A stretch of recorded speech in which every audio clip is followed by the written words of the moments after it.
Hello students, today we are going to learn for class 8 English NCERT supplementary book chapter number 8 Jalebis part number 3. Part number 1 and 2 I have already uploaded, whose link I'll be providing you in the description section of this video. So before coming to part number 3, I'll recommend you to watch my part number 1 and 2 of this chapter to understand this video properly. See, let me give you the summary of part number 1 and 2 before going to part number 3. See, in part number 1 and 2 we have seen there was an honest boy जिसके पास school मतलब pocket money होता है और pocket money उसे school fees के लिए पे करना होता है, लेकिन वो पॉकेट मनी वो जो 4 रुपीज़ होते हैं उसके पास पॉकेट मनी, उससे वो जलेबीज़ परचेज़ कर लेता है एंड थिंकिंग कि उसको नेक्स्ट डे स्कॉलरशिप मनी मिल जाएंगे और उससे वो अपनी स्कूल फ़ीस पे कर देगा।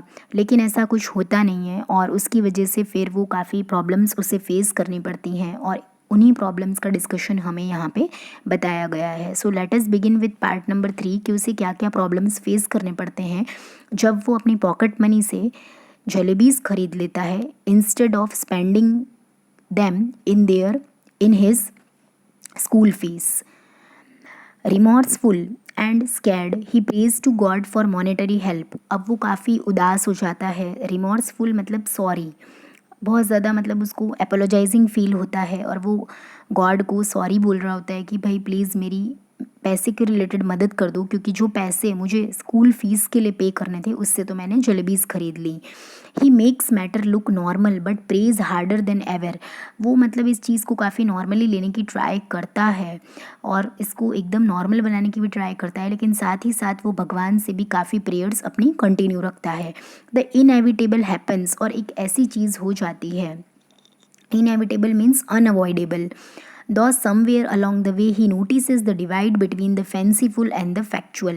Fanciful means होता है over imaginative, or you can say imaginary things, okay, that is not real one. And factual means based on fact or real things, real or you can say factual things, fine, जो जिसमें facts होते हैं। सो फिर वो एक conclusion पे आता है और उसे समझ में आता है कि जो इमेजिनरी थिंग्स होती है और जो रियल चीज़ें होती हैं इन दोनों के बीच में क्या गैप होता है। So this was all about the summary of part number 3. Now let us read part number 3 line by line so that we can understand it in a proper manner. There was a shade giving tree beside the railway tracks. I sat under it and wondered whether there could possibly be a more unfortunate child than me in this world. और फिर वहाँ पे railway tracks के वहाँ पे एक पेड़ के नीचे जाके वो बैठ जाता है और वहाँ पे जाके वो सोचता है क्या मेरे से बदनसीब अनलक्की लड़का कोई इस दुनिया में हो सकता है। Unfortunate means unlucky. क्या मेरे से अनलकी चाइल्ड इस पूरी दुनिया में कोई हो सकता है। When the coins had first created a racket in my pocket, the entire matter seemed so simple and straightforward. जब पहली बार कॉइन्स ने मेरे पॉकेट में आवाज़ करी, रैकेट मीन्स लाउड नॉइज़, तो जो पहली बार कॉइन्स ने मेरे पॉकेट में आवाज़ करी तब तो मैटर मुझे एकदम सिंपल और स्ट्रेट फॉरवर्ड सा नज़र आ रहा था। Eat jalebis with the fees money and then pay the fees with the scholarship money. तब मैटर क्या था कि भाई जो फ़ीस मनी है वो तो मैं स्कॉलरशिप के पैसे से पे कर दूंगा, और जो अभी मेरे पास ये फ़ीस मनी जो है पॉकेट मनी है इससे मैं जलेबीज़ खा लेता हूँ, और स्कॉलरशिप के जो मनी आएंगे उससे मैं स्कूल फीस पे कर दूंगा। I thought that 2 and 2 added up to 4 and could never be 5। 2 and 2 added up to 4 and could never be 5 is an idiom, जिसका मतलब होता है to understand a particular situation wrongly, और मैंने इस चीज़ को गलत तरीके से समझ लिया। How was I know that sometimes it added up to 5 as well, और कभी कभी मैं ये क्यों नहीं समझ पाया कि कभी कभी वो 5 भी हो जाते हैं। मतलब हर बार जैसा हम सोचते हैं उसी तरीके से चीज़ें नहीं जाएंगी। इस लाइन का मतलब यहाँ पे ये है कि हमने कुछ सोचा है और कुछ और ही हो जा रहा है, तो हमें सारी चीज़ों के लिए तैयार रहना चाहिए। मतलब हमें अगर हम कोई भी चीज़ लाइफ में सोचते हैं तो हमें उसको सब तरीके से सोचना चाहिए कि अगर ऐसा होगा तो फिर हमारे पास ये स्टेप होना चाहिए अपने आप को बचाने के लिए। अगर हम इस तरीके की सिचुएशन अराइज होती है तो हमारे पास ये स्टेप होना चाहिए अपने आप को बचाने के लिए। तो we should think in all the ways, not only in one way. अगर हो सकता है आपका वही तरीके से आपकी चीज़ें ना जाएँ तो आप प्रॉब्लम में फंस सकते हो। यहाँ पे इस लाइन का यही मतलब है। Had I know, had I known that I would get the scholarship the next month, I would have postponed my jalebi eating program to the next month as well. अगर मुझे ये पता होता कि मेरे जो स्कॉलरशिप मनी है वो मुझे नेक्स्ट मंथ मिलेंगे तो फिर मैं जलेबी खाता ही नहीं अपने पॉकेट मनी से, और उसे मैं स्कूल फीस में ही देता। लेकिन ऐसा तो हुआ ही नहीं। और ये अगर ऐसा होता कि अगर मुझे स्कॉलरशिप मनी नेक्स्ट मंथ मिलने वाले हैं तो जो मेरा जलेबी ईटिंग का प्रोग्राम है उसको भी मैं नेक्स्ट मंथ के लिए पोस्टपोन कर देता। Now, for the crime of eating a few jalebis for the first time in my life, I was absent from the school. और ये जैसे मैंने गुनाह कर दिया है, मुझे ऐसा लग रहा है कि मैंने जलेबीज़ खा ली, इसकी वजह से मुझे स्कूल में पहली बार एब्सेंट भी रहना पड़ रहा है। And crouching in the shade of a tree is in a deserted corner of the railway station. और मुझे यहाँ पे चुपचाप छुप के बैठना पड़ रहा है। Crouching mean sitting as if hiding, मुझे छुप के बैठना पड़ रहा है यहाँ पे इस ट्री के नीचे रेलवे स्टेशन पर। Sitting there under the tree at first I felt like crying, और मुझे यहाँ पे बैठे बैठे बहुत ज़्यादा रोना आ रहा है। Then I felt like laughing when it stuck me that the tears I was shedding were not tears but drop of jalebi syrup. और फिर मुझे अपने आप पे थोड़ी सी हंसी भी आ रही थी कि भाई जो मेरे आँख में से आंसू निकल रहे हैं कहीं वो जलेबी सिरप तो बाहर नहीं निकल रहा, क्योंकि मैंने इतनी सारी जलेबीज़ खा ली हैं। From the jalebis my thought went to the feast, and from feast to the master Ghulam Muhammad's cane, and from this cane I thought of God. Fine. अब इस जलेबी से मेरे जो थॉट्स हैं वो मुझे फ़ीस मनी तक लेके चले गए। फ़ीस से फिर मैं पहुंच गया मास्टर गुलाम तक, कि मास्टर गुलाम जो मुझे बीटिंग करते थे। Cane means to beat somebody. Okay, तो मास्टर गुलाम को अगर मैं फ़ीस पे नहीं करूँगा तो वो मुझे बीट करेंगे। एंड फ्रॉम हिज केन, और उस बीटिंग से मुझे भगवान की याद आ गई। I thought of God, I closed my eyes and began to pray. और फिर भगवान को याद करते करते मैं उनसे प्रेयर करने लगा। अल्लाह मियाँ I am very good boy. और फिर वो भगवान को प्रेयर करता है आंख बंद करके कि प्लीज़ अल्लाह मियाँ मैं बहुत ज़्यादा अच्छा लड़का हूँ। I have memorise the entire namaz, मैंने पूरी नमाज को मेमोराइज कर लिया है, याद कर लिया है। I even know the last 10 surahs of the Quran by heart. और मुझे लास्ट 10 सूरत्स जो हैं कुरान की वो भी मुझे पूरे अच्छे से याद है। If you wish I can recite the entire आयात अल कुर्सी फॉर यू जस्ट नाउ। सो अगर आप चाहो तो मैं सब कुछ रिसाइट करके आपको सुना सकता हूँ। The need of your devoted servant is only the fees money that I at the jalebis with. So all right, I admit I made a mistake. और मैं आपको बता देता हूँ कि मैं आपका एक बहुत बड़ा भक्त हूँ, डिवोटेड भक्त हूँ, और बस मेरे से यही गलती हो गई है कि मैंने जो पॉकेट मनी जो फ़ीस पेमेंट के लिए थे उससे मैंने जलेबीज़ खा ली हैं। तो अब मैं मेरी गलती को स्वीकारता हूँ। I did not eat them all bye my self, लेकिन ये मैंने जो जलेबीज़ सारी मैंने खुद ही नहीं खाई हैं। Though I fed them to a whole lot of children too, और मैंने काफ़ी सारे बच्चों में भी वो जलेबीज़ को डिस्ट्रीब्यूट किया है। But yes it was a mistake, लेकिन हाँ मैं मानता हूँ कि फिर भी मुझसे गलती तो हुई ही है। If I would known the scholarship money would be given next month, I would neither have eaten them nor fed them to the others. अगर मुझे पता होता कि स्कॉलरशिप मनी मुझे नहीं मिलने वाला है तो मैंने खुद भी जलेबी नहीं खाई होती और बच्चों में भी डिस्ट्रीब्यूट नहीं की होती। Now you do one thing, just put 4 rupees in my bag. अब आप प्लीज़ मेरा एक काम कर दो कि मेरे बैग में चुपचाप 4 रुपीज़ डाल दो। If there's paisa more than 4 rupees I will be very displeased with you. और मुझे एक भी पैसा ज़्यादा नहीं चाहिए, 4 रुपीज़ से ज़्यादा मुझे एक भी पैसा नहीं चाहिए। और अगर मेरे पास आ जाता है तो मैं बहुत ज़्यादा डिसप्लीज यानी अनहैप्पी हो जाऊँगा। I promise if I ever eat jalebis with my fee money again then let a thief's punishment be my punishment. और अगर मैं आपसे प्रॉमिस करता हूँ कि ये मैंने लास्ट बार इस तरीके से करा है कि मेरी जो पॉकेट मनी थे जिसको मुझे फ़ीस मनी में स्पेंड करना था उससे मैंने जलेबीज़ खा ली, तो अगर नेक्स्ट टाइम से ऐसा होता है तो जो थीफ को पनिशमेंट मिलती है वो सेम पनिशमेंट मुझे भी आप दे देना। So Allah Miyan just this once help me out. So मैं आपसे प्रार्थना करता हूँ कि प्लीज़ लास्ट बार मेरी मदद कर दो। There is no shortage of anything in your treasury. आपके पास तो कोई मतलब किसी चीज़ की शॉर्टेज नहीं है, किसी चीज़ की स्कैरसिटी नहीं है, मतलब किसी चीज़ की कमी नहीं है। Even our chaprasi takes a whole lot of money home every month. और हमारा जो चपरासी है, हमारा जो सर्वेंट है, वो ही काफ़ी सारे मनी घर पे लेके जाता है। And Allah ji, after all I am the nephew of a big officer. और मैं किसका भतीजा हूँ? एक बिग ऑफिसर का भतीजा हूँ।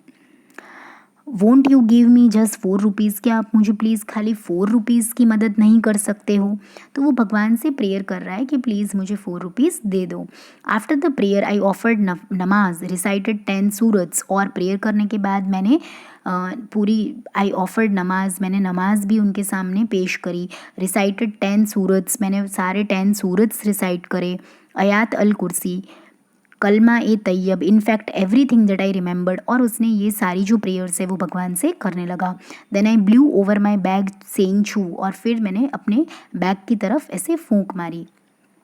Then after saying Bismillah I realise that what Bismillah देखो क्या है यहाँ पे आपको दिया है, in the name of God word spoken before starting something. किसी भी चीज़ की शुरुआत करने से पहले जब हम भगवान का नाम लेते हैं उसको हम बिस्मिल्लाह बोलते हैं। I read that. एंड उसने फिर बैक की तरफ ऐसे ब्लू करके उसने क्या बोला? Bismillah I realise that what they said was only too true, no one can erase what fate has decreed. मतलब वो बता रहा है कि देखो ये तो सिर्फ कहने की बातें हैं, जो भी मनी मुझे कह रहा था उसकी तरफ मुझे ध्यान नहीं देना चाहिए था। और जो भी फेट का मतलब होता है to be destine to happen, जो होने वाला है, मतलब जो नसीब में लिखा है वो तो होके ही रहेगा। डिक्रीड मीन्स होता है order of God, order of God. Fine. So जो भगवान ने चाहा है एट लास्ट आपके साथ वही होता है। Forget 4 rupees, there were not even 4 paise in my bag. अपने आप से वो बात कर रहा है कि भूल जाओ, मेरे पास 4 रुपीज़ क्या 4 पैसे तक नहीं थे मेरे बैग में। Just a few text books and notebooks. मतलब इतनी प्रेयर करने के बाद में भी उसके पास कुछ भी नहीं आया बैग में। तो वो बता रहा है कि मेरे पास 4 रुपीज़ तो क्या 4 पैसे भी नहीं थे। जस्ट मेरे पास क्या क्या था बैग में? टेक्स्ट बुक्स, नोटबुक्स, ये सब चीज़ें मुझे मेरे बैग में मिली। 1 पेंसिल, 1 शार्पनर, 1 ID कार्ड। माई मामू had sent me last ID। तो मेरे मामू ने जो मुझे लास्ट ID दिया था ना, बस वो सारी चीज़ें मेरे बैग में पड़ी थी और कुछ भी नहीं था। I felt like crying as loudly I can. और फिर मुझे बहुत ज़ोर ज़ोर से रोने का मन कर रहा था। But then I remembered that school must have ended and the children must be on their way home. और फिर मुझे अचानक से याद आता है कि भाई स्कूल तो ख़त्म हो गया होगा और बच्चे अपने रास्ते घर की तरफ बढ़ गए होंगे। Tired and defeated I got up from there and walk to the bazaar. और फिर थक हार के अपनी हार मान के मैं वहाँ से निकल जाता हूँ बाज़ार की तरफ। And waited for the school bell to ring. और मैं ये राह देख रहा था कि स्कूल का बेल कब रिंग होगा, तब उसी टाइम पे, सही टाइम पे मैं मेरे घर पे पहुँच जाऊँ और घर वालों को ऐसा लगे कि मैं डायरेक्टली स्कूल से घर पे आया हूँ। I did not even realise that I was standing near the jalebi wala shop. और मुझे मतलब मैं इतना टेंशन में आ गया था कि मुझे ये भी नहीं पता था कि मैं वापस उसी जलेबी वाले शॉप के पास आके खड़ा हो गया हूँ। सडनली द हलवाई कॉल्ड आउट, क्यों भाई, shall I way a rupee word, don't want jalebis today. और फिर वो जो हलवाई वाला है उसने मुझे कल देखा था, इसलिए आज वो मुझे पहचान सा गया था। तो वो मुझे बोलता है, क्यों भाई आज आपको जलेबी नहीं खानी है क्या, मैं 1 रुपये की जलेबी बांध दूँ? I felt like saying I won't eat your jalebis today but I would like to roast your liver and eat them that instead.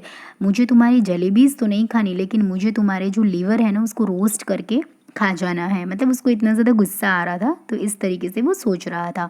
But I was not feeling too well that day, so I simply moved on. और उस time पे मुझे बिल्कुल भी कुछ अच्छा नहीं लग रहा था, तो मैं सिंपली आगे बढ़ जाता हूँ उससे कुछ भी आर्ग्यूमेंट किए। The next day I did the same thing. और फिर नेक्स्ट डे मैंने सेम चीज़ करी। I got dressed and left home.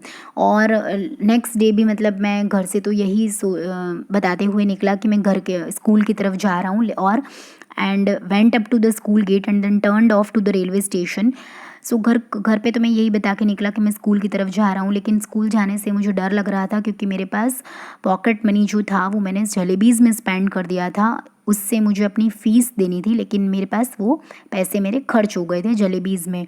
तो अपने मास्टर से डरते हुए वो घर से तो ये कह के निकलता है कि मुझे स्कूल जाना है, लेकिन वो कहाँ चला जाता है, नेक्स्ट डे भी रेलवे स्टेशन चला जाता है। Under the same tree I sat and began to say the same prayers, और मैं उसी ट्री के नीचे आके बैठता हूँ और वापस अपनी प्रेयर्स को मैं कंटिन्यू करता हूँ।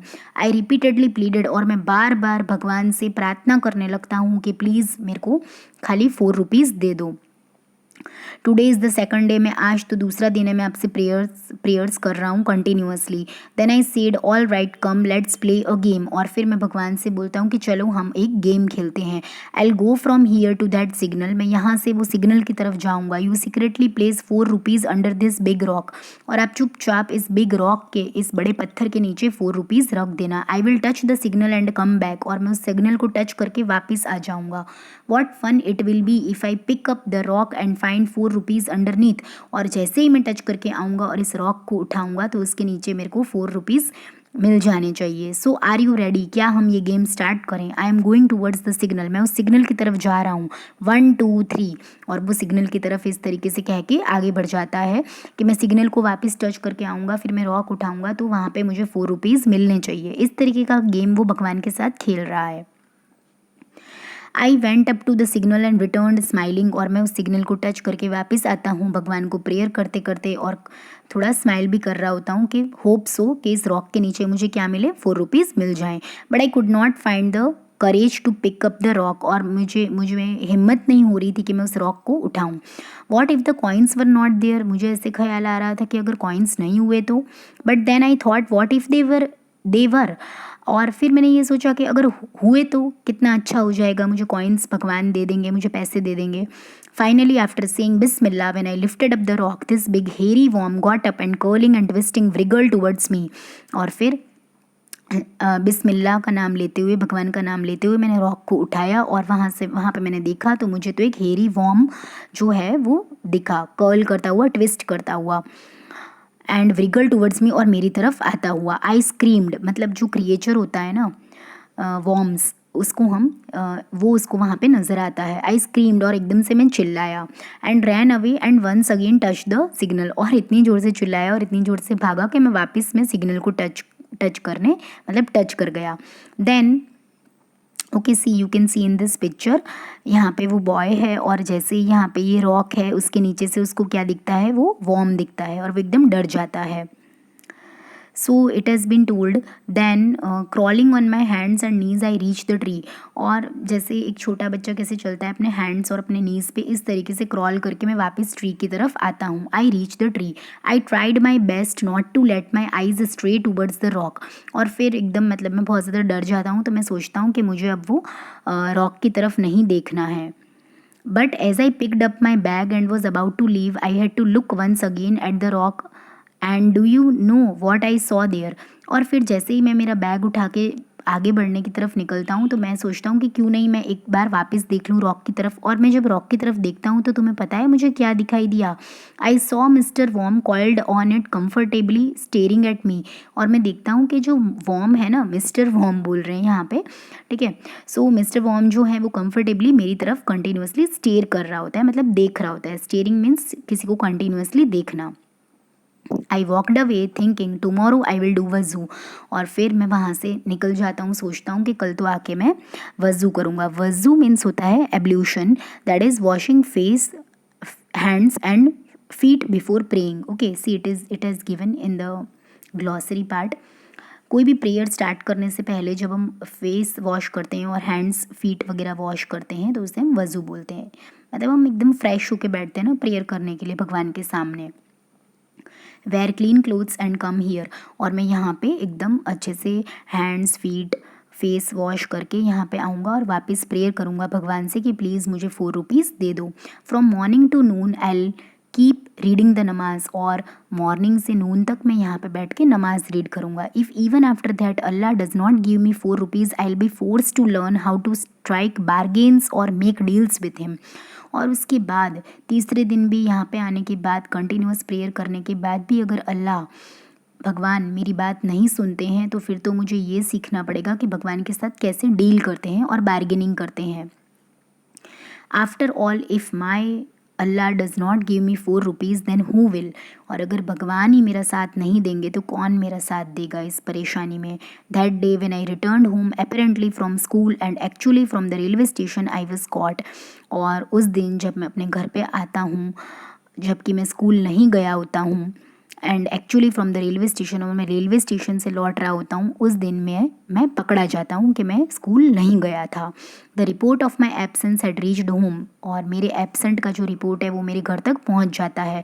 It's useless to relate what happened after that. और उसके बाद आगे वाली कहानी तो यहाँ पे बताना बिल्कुल बेकार सा ही है, क्योंकि आगे क्या हुआ होगा, उसके पेरेंट्स ने उसे डांटा होगा कि तुम क्यों रेलवे स्टेशन जाते हो एंड एवरीथिंग। तो फिर उसने अपने घर में सारी बात बताई होगी कि भाई जो पॉकेट मनी थे जिससे मुझे फ़ीस पे करनी थी उससे मैंने जलेबीज़ खा ली, क्योंकि मैंने ऐसा सोचा कि मुझे स्कॉलरशिप मनी मिलेगा उससे मैं फ़ीस पे कर दूंगा, लेकिन स्कॉलरशिप मनी भी मुझे नेक्स्ट मंथ मिलेगा।